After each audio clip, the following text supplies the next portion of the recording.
Hello dear students, કેમ છો? મજામાં? Okay, very good. સારું કહેવાય. ઓકે, હવે જોઈએ તો આપણે standard 5th subject English grammar. Okay, and then topic છે આજનો આપણો 7 સબ્જેક્ટ એન્ડ પ્રેડિકેટ. હવે વિદ્યાર્થી મિત્રો, તમે જાણતા જ હશો કે આપણે ઇંગ્લિશ ગ્રામરની અંદર ટોપિક નંબર 7 છે. બરાબર? હવે તમે બધા જ આપણે અગાઉ the sentences, okay, then noun, okay, then common noun, proper noun, okay, and then last one I think number 7 ની પહેલાનો જે છે noun belonging, right? આટલી વસ્તુ આપણે શીખી ચૂક્યા છીએ ટોપિક 1 to 6 નાઉન બિલોંગિંગ સુધી. ઓકે, હવે એ પરથી એ જે તમે ગ્રામરના બધા જ ચેપ્ટર્સ તમે શીખ્યા, કોને નાઉન કહેવાય, બરોબર છે, નાઉનના પ્રકાર કેટલા છે, કોને સેન્ટેન્સ કહેવાય, આ સેન્ટેન્સના પ્રકાર કેટલા છે, રાઈટ? એ બધું શીખ્યા પછી હવે તમને આજેનો ટોપિક જે છે એ સબ્જેક્ટ એન્ડ પ્રેડિકેટ. ઓકે, તો એના તરફ હું લઈ જાઉં છું કે સબ્જેક્ટ અને પ્રેડિકેટ એટલે શું. ઓકે, હવે તમને આ ટોપિકને તમે જો કે સબ્જેક્ટ સબ્જેક્ટ એટલે તમને બધાને ખ્યાલ જ હશે, એન્ડ પ્રેડિકેટ એ વસ્તુને આપણે અંદર શું આવશે તે પહેલા આપણે આછી ઝલક ધ સેન્ટેન્સ ઉપર જઈએ. જો ધ સેન્ટેન્સ ઉપર જઈશું એ ટોપિક ઉપર, તો જ આ સબ્જેક્ટ અને પ્રેડિકેટ એ તમને ખ્યાલ આવશે.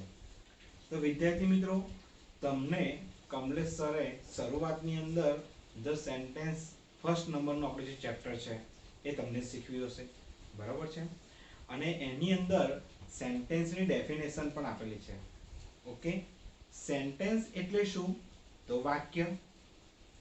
હવે વાક્ય કોને કહેવાય અથવા વાક્ય એટલે શું એ તમને ખ્યાલ હશે. કઈ રીતના? તો તમે ગ્રામરનો વિડિયો આગળ જોયો હશે, રાઈટ? તો કમલેશ સરે જે ધ સેન્ટેન્સ અને એના પ્રકાર પણ આપણને શીખવાડ્યા હતા, બરાબર છે. તમે ખાસ પ્રકારે એ બધી વસ્તુઓનું ઓબ્ઝર્વેશન પણ કર્યું હશે, શીખ્યા પણ હશે, વર્કશીટ પણ લખી હતી, રાઈટ? તો હવે ડેફિનેટલી સેન્ટેન્સને આપણે જે સમજવાનું છે, ઓકે,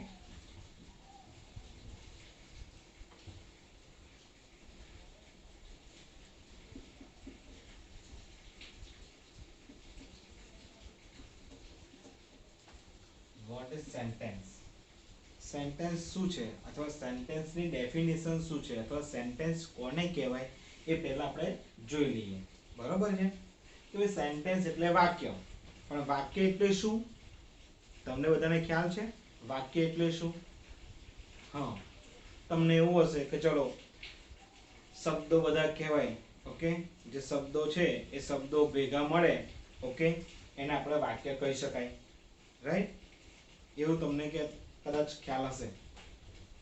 પણ અહીંયા આપણે કહેવાય કે સેન્ટેન્સ એટલે શું? તો સેન્ટેન્સ એટલે આપણને ખ્યાલ આવે કે ઘણા બધા શબ્દોનો સમૂહ ભેગા મળીને ભાવપૂર્ણ જે વાક્ય, ભાવપૂર્ણ જે રચના થાય એને વાક્ય કહેવામાં આવે છે.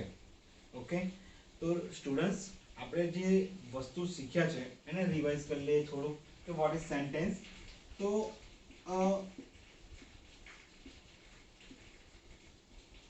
group of words, okay, a group of words that makes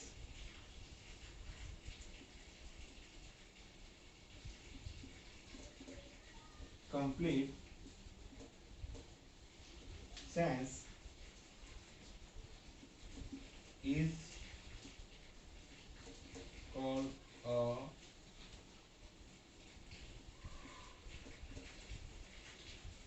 sentence. What?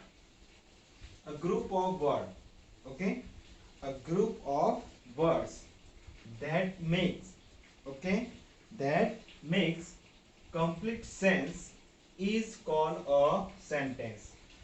Dear students, તમને સબ્જેક્ટ અને પ્રેડિકેટ જે ટોપિક છે એ એને કઈ રીતે આઈડેન્ટિફાઈ થાય એ સમજાય કઈ રીતના, તો એને પહેલા તમારે સેન્ટેન્સ શું છે એ સમજવું પડે. તો ભાઈ સેન્ટેન્સ એટલે શું? હવે સેન્ટેન્સની ડેફિનેશન તમારે આ જે ઇંગ્લિશની અંદર લખેલી છે એવી રીતના જ તમારે તૈયાર કરવાની છે, right?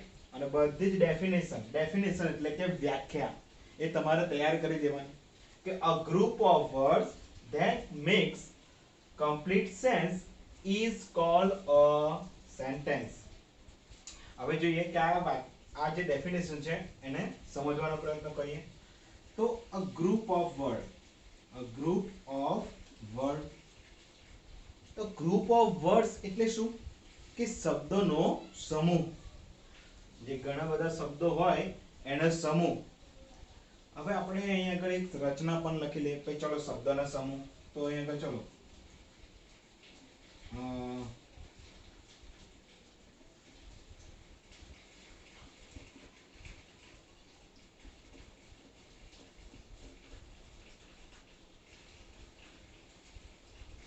Okay,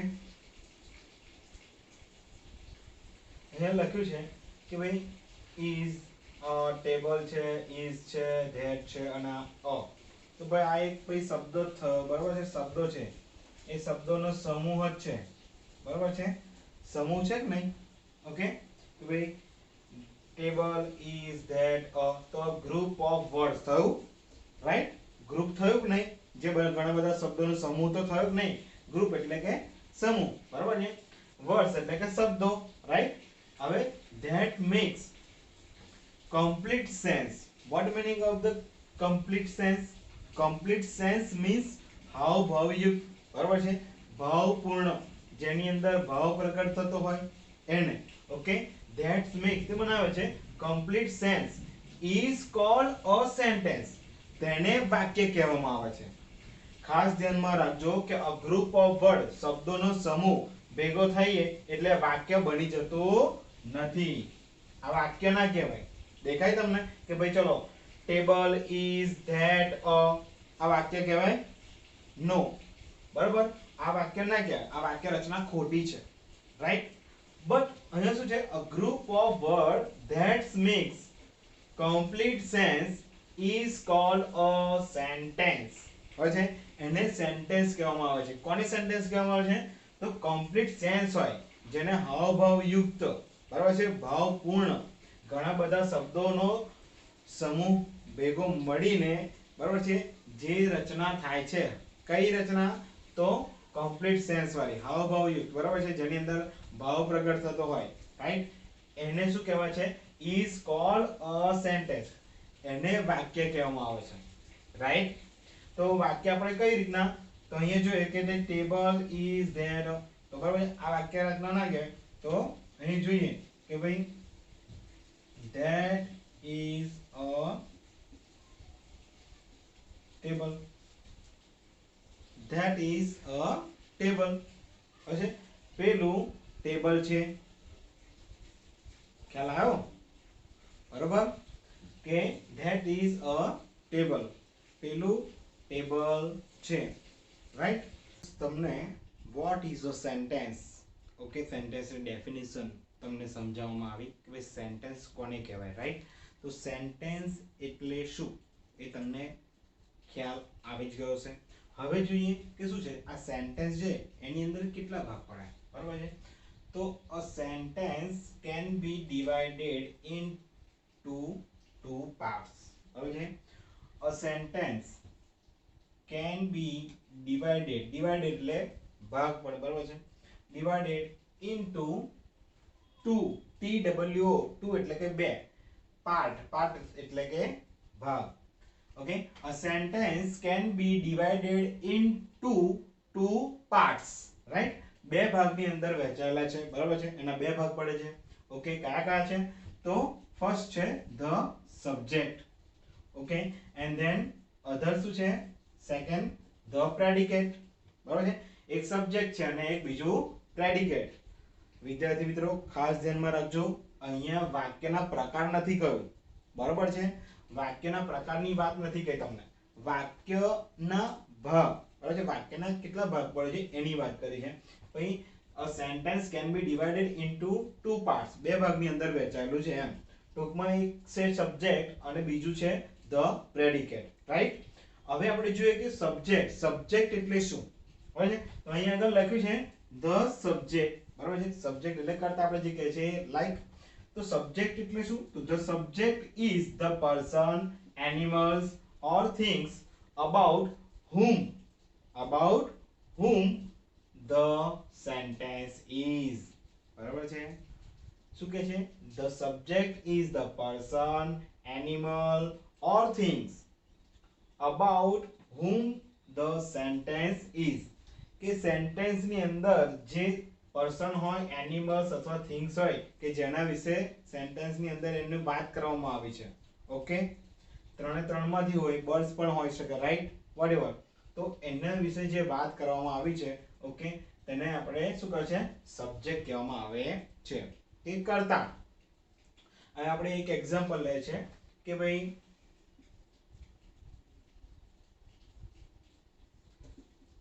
Rahul is playing cricket, બરાબર છે?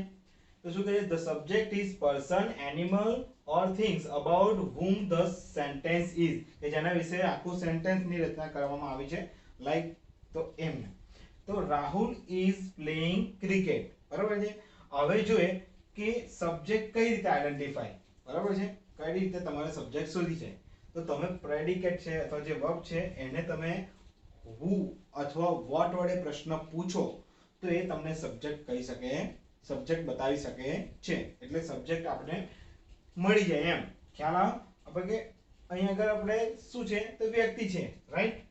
રાહુલ પર્સન છે, તો પર્સન છે એટલે who વડે પ્રશ્ન પૂછો તો કે ભાઈ વર્બ છે આપણે પ્લેઇંગ, બરાબર છે? તો who is playing cricket, who is playing cricket, કોણ ક્રિકેટ રમી રહ્યું છે? તો હવે તમને ખબર પડશે કે ભાઈ કોણ છે? તો ભાઈ રાહુલ, બરાબર છે? તો રાહુલ એ શું થયું કે હવે આપણો subject. Rahul is our subject, Rahul એ આપણો કર્તા છે એમ. ખ્યાલ આવ? અને જે બાકી રહ્યું જેના વિશે વાત કરવામાં આવી રહી છે તો એ તો રાહુલ છે. અને રાહુલ શું કરી રહ્યો છે? સબ્જેક્ટ વિશે જે વધારે બતાવે, બરાબર છે? જેની સબ્જેક્ટ ની જે વધારે ઇન્ફોર્મેશન આપે તેને શું કહેવાય છે? પ્રેડિકેટ કહેવામાં આવે છે. તો ભાઈ is playing cricket એ આપણું શું કહેવાય? આપણું પ્રેડિકેટ. શું કહેવાય? Predicate, right? તો અહીંયા તમને સબ્જેક્ટ અને પ્રેડિકેટ શું છે એ સમજાવ્યું. બે સેન્ટેન્સ એ બે ભાગની અંદર વહેંચવામાં આવેલું છે, રાઈટ? એક છે શું છે?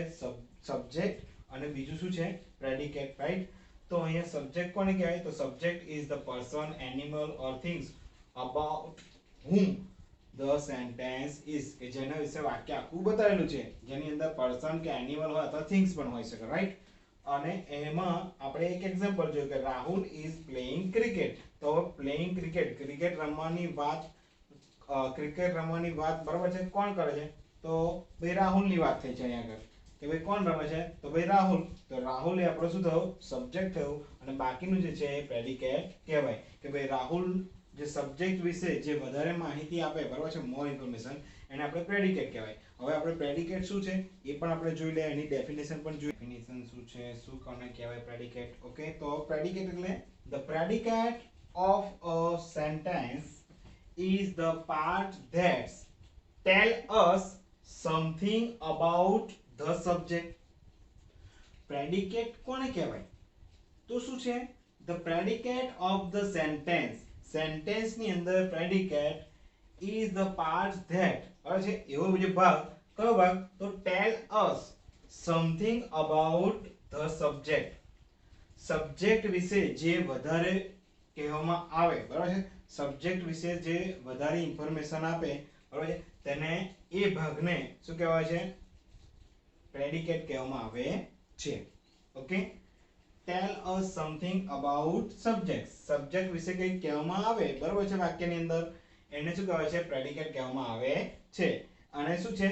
ધ પ્રેડિકેટ ઇઝ યુઝ્યુઅલી, હંમેશા આપણે જે કહેવાય, બરોબર છે, ધ પ્રેડિકેટ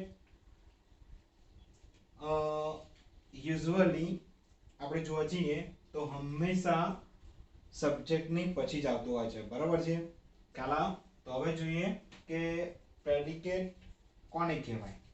તો એક એક્ઝામ્પલ લખું છું. We will win the we will win the match. Okay, we will win the match. હવે મેં તમને કહ્યું હતું કે ભાઈ સબ્જેક્ટ શોધવું હોય તો શેના વિશે પ્રશ્ન પૂછો તો who અથવા what વડે. Okay, who will win the match? તો we will win the match. બરાબર છે ભાઈ.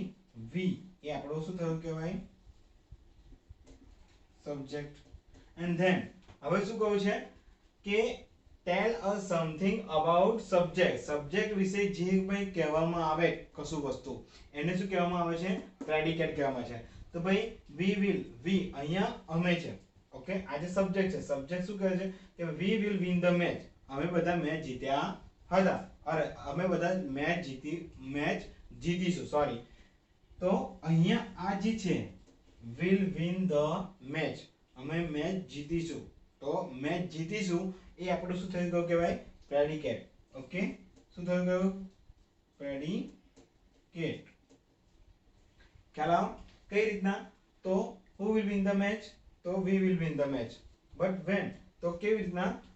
તો આપણે જોઈએ કે અહીંયા will અને win the match જે છે એ આપણે અહીંયા કહી શકાય કે કોણ મેચ જીતશે? તો we. પણ કોણ શું જીતશે? તો મેચ. બરાબર છે. તો આ શું થયું? આપણું પ્રેડિકેટ થયું. હવે બીજું પણ સેન્ટેન્સ આપણે જોઈ લઈએ તો વધારે ખ્યાલ આવે. રાઈટ?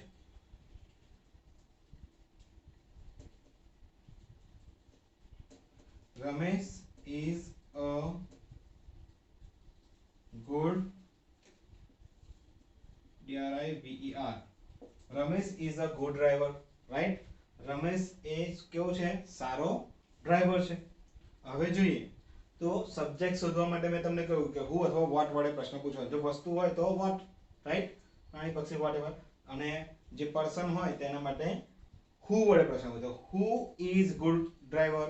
તો Ramesh is a good driver. બરાબર છે. તો રમેશ એ આપણું શું થઈ ગયું કહેવાય? સબ્જેક્ટ થયું કહેવાય. રાઈટ? ખ્યાલ? અને is a good driver એ શું થયું કહેવાય? પ્રેડિકેટ. હવે આપણે જોઈએ કે અહીંયા શું કહે છે? ટેલ us something about subject. Subject વિશે જે વધારે કહેવામાં આવે અથવા કે ભાઈ કહેવામાં આવે સબ્જેક્ટ વિશે જે કંઈ માહિતી એને પ્રેડિકેટ કહેવામાં આવે છે. તો રમેશ એ શું છે? તો Ramesh is a good driver. બરાબર છે. તો અહીંયા આગળ ડ્રાઈવર છે એ કેવો છે? ગુડ. તો કોણ છે? તો રમેશ. તો રમેશ એ સબ્જેક્ટ થયું અને બાકીનો જે ભાગ છે પાર્ટ, બરાબર છે, એ શું થયું ગયું?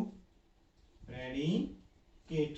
ઓકે, સો ડિયર સ્ટુડન્ટ્સ, અહીંયા સબ્જેક્ટ અને પ્રેડિકેટ આપણે અહીંયા થોડું જોયું કે ભાઈ એની ડેફિનેશન શું છે, એ તમને ખ્યાલ આવી ગયો. વોટ ઇઝ સબ્જેક્ટ, ઓકે, અને વોટ ઇઝ પ્રેડિકેટ. હવે આપણે કેટલાક એની એક્સરસાઇઝ પણ જોઈશું એટલે વધારે ખ્યાલ આવશે. The subject with the predicate. બરાબર, match the subject with the predicate. તો તમને બધા જ ને ખબર છે કે મેચ એટલે શું, બરાબર છે. મેચ એટલે સામે આપણે મેચિંગ કરીએ, બરાબર છે. ખ્યાલ આવ કે match the subject with predicate. Subject ને પ્રેડિકેટ સાથે મેચ કરવાનો છે. જોડકા જોડવાનું આપણે જે તમે શીખ્યા હશો, બરાબર છે. જોડકા જોડવાનું છે ને, સેમ હિયર અહીંયા એ જ વસ્તુ છે. ખ્યાલ આવ કે ભાઈ જોડકા જોડો, પણ કાના? તો સબ્જેક્ટ વિથ એનો પ્રેડિકેટ. સબ્જેક્ટ ને પ્રેડિકેટ સાથે આપણે એને જોડકા જોડવાના છે. તો અહીંયા હું પહેલા વાંચી લઉં, રીડ કરી લઉં અને એનો અર્થ પણ કહી દઉં એટલે તમને ખ્યાલ આવશે કે શું કરવાનું આપણે. Okay, Mary. Mary is the name of person, બરાબર છે, છોકરીનું નામ છે, right. Then the peacock. Peacock એટલે કે મોર. તમને બધાને ખ્યાલ જ છે. ધ તાજમહલ. બરાબર છે. ધ તાજમહેલ, તાજમહેલ એટલે શું તમને બધાને ખ્યાલ છે ક્યાં આગળ આવ્યું બધું જ. અ રેમ્બો, રેમ્બો એટલે કે મેઘધનુષ્ય, જે અત્યારે વરસાદ પડે છે બરાબર છે ત્યારે તમને દેખાતું હોય છે. ઓકે, જે રેમ્બો એટલે કે મેઘધનુષ્ય. ધ અર્થ, ધ અર્થ એટલે કે પૃથ્વી જેની પર આપણે રહે છે. ઓકે, અ પોએટ, પોએટ એટલે કે કવિ. અ પોએટ ખ્યાલ, Mary, peacock, Taj Mahal, Rambo, the earth and last a poet. Then અહીંયા હવે જોઈએ કે પ્રેડિકેટ ની અંદર શું છે. તો ફર્સ્ટ છે રાઇટ્સ પોએમ. શું? Write poems. Then has 7 colors, goes to school, moves around the sun, is our national bird, is in Agra. Okay, write poem, poem લખવાની વાત કરે છે. 7 કલર, 7 કલર છે. goes to school, સ્કૂલ જાય છે. moves around the sun, sun ની આજુબાજુ ફરે છે. ઓકે, અરાઉન્ડ એટલે કે ની આજુબાજુ ફરવાનું. Right, is our national bird, national bird રાષ્ટ્રીય પક્ષી. is in Agra, આગ્રામાં. ઓકે, તો હવે જોઈએ કે કોને કોની સાથે મેચ થાય છે, કયો સબ્જેક્ટ બરાબર છે, કયા પ્રેડિકેટ સાથે મેચ થાય છે એ આપણે જોઈએ. તો મેરી, મેરી in Agra, no. moves, no. કયો આવશે બોલો? તો મેરી રાઇટ્સ પોએમ લખી તો શકાય બરાબર છે, પોએમ તો લખે પણ ક્યારે સબ્જેક્ટ ની સાથે પરફેક્ટ હોવું જોઈએ. તો મેરી goes to school, બરાબર છે, મેરી goes to school. હવે વિદ્યાર્થી મિત્રો ખાસ સૂચના કે જે રીતના હું અહીંયા જોઈન કરું છું એવું તમારે પેપરની અંદર કરવાનું નથી. અહીંયા પણ તમને જો અહીંયા આગળ મેરી છે તો એ 1 2 3 નંબર આપેલા હશે. રાઈટ, તો એ નંબર પણ તમારે લખવાના રહેશે. રાઈટ, અથવા બાજુની અંદર તમને જગ્યા આપવામાં આવશે અથવા વચ્ચે મિડલની અંદર, તો એ પ્રમાણે તમારે મેચ કરવાનું રહેશે તમારી નોટબુકમાં પણ. ઓકે, મેરી તો goes to school. તો ધ પીકોક સેકન્ડ શું છે? ધ પીકોક, પીકોક ની માટે શું? Writes poem, no. 7 colours, no. goes to school એ તો આવી ગયું છે. moves around the sun, peacock moves around the sun, sun ની આજુબાજુ ફરે, no. is our national bird, yes, is our national bird. તો આ શું છે? આપણે સબ્જેક્ટ છે, સબ્જેક્ટ ને સીધો આપણે પ્રેડિકેટ સાથે જોઈન કરીએ. હવે છે તો peacock તો is our national bird. Right, then the Taj Mahal તો writes poem, no. 7 colors, no. goes to એ તો પણ આવી ગયું. moves around the sun ના ફરે. Right, is our national bird એ તો પણ આવી ગયું છે. તો the Taj Mahal તો is in Agra. તો તાજમહેલ શું છે? is in Agra, આગ્રાની અંદર તાજમહેલ આવેલો છે એ બધા તમને ખ્યાલ છે બરાબર. નેક્સ્ટ રેમ્બો તો રાઇટ્સ પોએમ એ પણ ના આવે. has 7 colors, rainbow has 7 colors is right, yes, rainbow has 7 colors. મેઘધનુષ્ય, Rambo એટલે કે મેઘધનુષ્ય, મેઘધનુષ્યને કેટલા રંગ છે? તો 7 રંગ. તો a rainbow has 7 colors. right, next the earth, the earth એટલે કે પૃથ્વી. right, તો the earth writes poem, no. has 7 colors આવી ગયો. goes to school આવી ગયો. moves around the sun તો શું કહે છે? પૃથ્વી એ શેની આસપાસ ફરે છે? સૂર્યની આસપાસ ફરે છે. તો the earth moves around the sun, sun ની આજુબાજુ ફરે છે. ઓકે, આપણે પૃથ્વી પર જે રહે છે એ પૃથ્વી કોની આસપાસ ફરે છે? તો સૂર્યની આસપાસ ફરે છે. ઓકે, એટલે ત્યાં આગળ જોઈન કરીએ આપણે. And last one a poet તો તમને બધાને ખબર છે, આ બધા જ આવી જ ગયા છે. બાકી રહ્યું કયું? Writes poem. તો આ કવિ, અ પોએટ એટલે કે કવિ, કવિ શું કરે છે? રાઇટ્સ પોએમ, બરોબર છે, કવિતા લખે છે. તો અ પોએટ્સ રાઇટ્સ પોએમ. ફરીથી એક વખત રિવાઇઝ કરી લઉં બરોબર છે, એટલે તમને ખ્યાલ આવે. તો મેરી એ સબ્જેક્ટ છે અને એનું પ્રેડિકેટ છે goes to school. તો મેરી goes to school A perfect એનું મેચિંગ થાય છે, સબ્જેક્ટ ને પ્રેડિકેટ પરફેક્ટ થાય તો એને સેન્ટેન્સ કહેવાય. ખ્યાલ આવો? મેરી goes to school, મેરી સ્કૂલે જાય છે. તો peacock, peacock is our national bird, બરાબર છે. મોર એ આપણો રાષ્ટ્રીય, નેશનલ રાષ્ટ્રીય, બર્ડ એટલે કે પક્ષી છે, બરાબર. ધ તાજમહેલ, બરાબર છે. The Taj Mahal is in Agra. Taj Mahal ક્યાં આગળ આવેલું છે? તો આગ્રાની અંદર આવેલો છે. તાજમહેલ આગ્રાની અંદર આવેલો છે. એટલે સબ્જેક્ટ પણ પરફેક્ટ છે અને એનો પ્રેડિકેટ જે છે, બરાબર છે, એ બંને વાક્યને પરફેક્ટ શું કરે છે? મેચ કરે છે, રાઈટ. નેક્સ્ટ, અ રેમ્બો. રેમ્બો એટલે કે મેઘધનુષ્ય. મેઘધનુષ્ય શું કરે છે? તો મેઘધનુષ્ય માટે અહીં આગળ પ્રેડિકેટ છે હેઝ 7 કલર્સ. તો રેમ્બો મેઘધનુષ્યને શું છે? 7, મેઘધનુષ્ય પાસે 7 રંગો છે. ચાલો. ધ અર્થ એટલે કે પૃથ્વી, તો એને શું લખ્યું છે આપણે? એને કઈ જોઈન કર્યું છે? મૂવ્સ અરાઉન્ડ ધ સન, બરાબર છે. મૂવ્સ અરાઉન્ડ ધ સન, પૃથ્વી એ સૂર્યની આસપાસ ફરે છે. એ સાચું અને પરફેક્ટ વાક્ય છે. અ પોએટ, તો શું? કવિ. કવિ શું કરે છે? તો રાઇટ્સ પોએમ્સ, બરાબર છે. કવિ શું કરે છે? કવિતાઓ, પોએમ્સ, કવિતાઓ લખે છે. તો વિદ્યાર્થી મિત્રો, આ તો ફક્ત તમારા સબ્જેક્ટ અને પ્રેડિકેટને મેચ કરતી એક્સરસાઇઝ છે.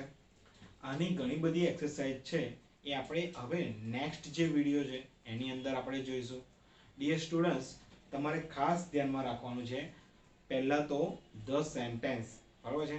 સેન્ટેન્સ કોને કહેવાય એની ડેફિનેશન, બરાબર છે. સેન્ટેન્સના આપણે 4 પ્રકાર છે. પ્રકાર ખાસ ધ્યાનમાં રાખજો. અને સેન્ટેન્સના ભાગ એ બેમાં ડિવાઇડમાં થાય છે. એક સબ્જેક્ટ ને પ્રેડિકેટ, ખ્યાલ આવે ને? સબ્જેક્ટ અને પ્રેડિકેટ. પરંતુ સબ્જેક્ટના સેન્ટેન્સના કેટલા છે? 4 પ્રકાર છે. તમને બધાને ખબર છે વાક્યના 4 પ્રકાર, બરાબર છે. ઉદ્ગાર વાક્ય, પ્રશ્નાર્થ વાક્ય, વિધાન વાક્ય અને આજ્ઞાર્થ વાક્ય જે કહેવાય એ, રાઈટ. તો અહીંયા પ્રશ્નાર્થ વાક્ય માટે શું આવે? તો ઇન્ટ્રોગેટિવ સેન્ટેન્સ, બરાબર. પછી એક્સક્લેમેશન માર્ક વાળું આપણે જે શીખી ગયા, બરાબર છે, આ ઇન્ટ્રોગેટિવ સેન્ટેન્સ માટે આવે. પછી બીજું છે આ એક્સક્લેમેશન માર્ક, મીન્સ કે ઉદ્ગાર વાક્ય, તો એક્સક્લેમેટિવ સેન્ટેન્સ. ધેન જે વાક્ય છે સાદું અને વિધાન વાક્ય અને ફૂલ સ્ટોપ પાછળ હોય, બરાબર છે, તેને એફર્મેટિવ સેન્ટેન્સ કહેવાય, બરાબર છે, વિધાન વાક્ય. અને લાસ્ટ વન તો શું છે? ઇમ્પેરેટિવ. ઇમ્પેરેટિવ ની અંદર પણ કેવું હોય છે? જેની અંદર ચોક્કસ કે આજ્ઞા આપી હોય. Sit down, stand up, go outside, okay, make a line proper, like this. તો આ બધા ઇમ્પેરેટિવ ની અંદર આવે, આજ્ઞાર્થ વાક્ય. તો વાક્યના 4 પ્રકાર એ આપણે કાઇન્ડ્સ ઓફ સેન્ટેન્સ ની અંદર શીખ્યા હતા. પણ અહીંયા શું કરવાનું છે? તમારે સેન્ટેન્સની ડેફિનેશન ખાસ ધ્યાનમાં રાખવાની છે. અને એની અંદર એના 2 ભાગ છે સેન્ટેન્સની અંદર, સબ્જેક્ટ અને પ્રેડિકેટ. હવે આની વધુ માહિતી આપણે આગળના વિડિયો જે છે, બરાબર છે, એમાં જોઈશું. ઓકે, જય હિન્દ.